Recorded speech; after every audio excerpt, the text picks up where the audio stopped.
स्वयं को पहचाने। एक बार अकबर एक ब्राह्मण को दयनीय हालत में जब भिक्षाटन करते देखा तो बीरबल की ओर व्यंग्य कसकर बोला, बीरबल, ये है तुम्हारे ब्राह्मण जिन्हें ब्रह्म देवता के रूप में जाना जाता है, ये तो भिखारी हैं।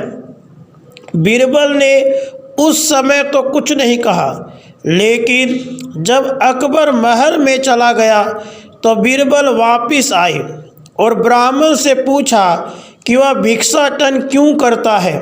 ब्राह्मण ने कहा, मेरे पास धन, आभूषण, भूमि कुछ नहीं है और मैं ज़्यादा शिक्षित भी नहीं हूँ, इसलिए परिवार के पोषण हेतु भिक्षाटन मेरी मजबूरी है। बीरबल ने पूछा, भिक्षाटन से दिन में कितना प्राप्त हो जाता है? ब्राह्मण ने जवाब दिया, 6 से 8 असरफियाँ।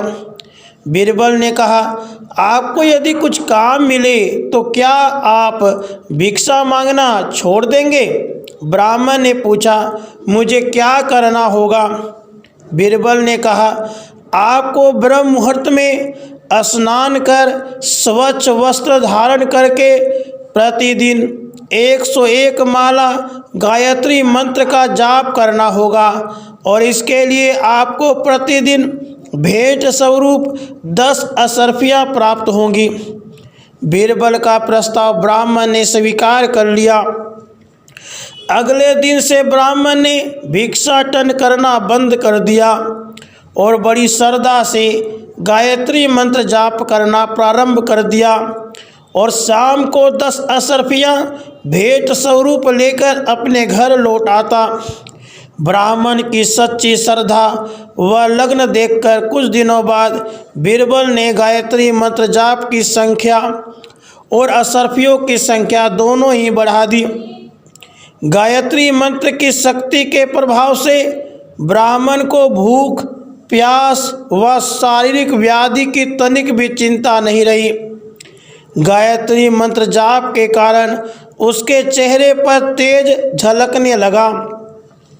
लोगों का ध्यान ब्राह्मण की ओर आकर्षित होने लगा।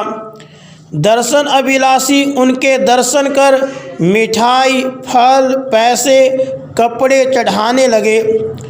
अब उसे बीरबल से प्राप्त होने वाली असरफियों की भी आवश्यकता नहीं रही। यहाँ तक कि अब तो ब्राह्मण को श्रद्धापूर्वक चढ़ाई गई वस्तुओं का भी कोई आकर्षण नहीं रहा। बस वह सदैव मन से गायत्री जाप में लीन रहने लगा। ब्राह्मण संत के नित्य गायत्री जप की खबर चारों ओर फैलने लगी। दूर दराज से श्रद्धालु दर्शन करने आने लगे। भक्तों ने ब्राह्मण की तपस्थली में मंदिर व आश्रम का निर्माण करा दिया। ब्राह्मण के तप की प्रसिद्धि की खबर अकबर को भी मिली। बादशाह ने भी दर्शन हेतु जाने का फैसला लिया और वह शाही तोहफे लेकर राजसी ठाठ बाट में बीरबल के साथ संत से मिलने चल पड़ा। वहां पहुंचकर शाही भेंटें अर्पण कर ब्राह्मण को प्रणाम किया। ऐसे तेजोमय संत के दर्शनों से हर्षित हृदय सहित बादशाह बीरबल के साथ बाहर आ गए। तब बीरबल ने पूछा, क्या आप इस संत को जानते हैं? अकबर ने कहा, नहीं बीरबल, मैं तो इससे आज पहली बार मिला हूँ। फिर बीरबल ने कहा, महाराज, आप इसे अच्छी तरह से जानते हो। यह वही भिखारी ब्राह्मण है जिस पर आपने व्यंग्य कसकर एक दिन कहा था। ये हैं तुम्हारे ब्राह्मण जिन्हें ब्रह्म देवता कहा जाता है। आज आप स्वयं उसी ब्राह्मण के पैरों में शीश नवाकर आए हैं। अकबर के आश्चर्य की सीमा नहीं रही। बीरबल से पूछा, लेकिन यह इतना बड़ा बदलाव कैसे आया? बीरबल ने कहा, महाराज, वह मूल रूप से ब्राह्मण ही है। परिस्थितिवश वह अपने धर्म की सच्चाई व शक्तियों से दूर था।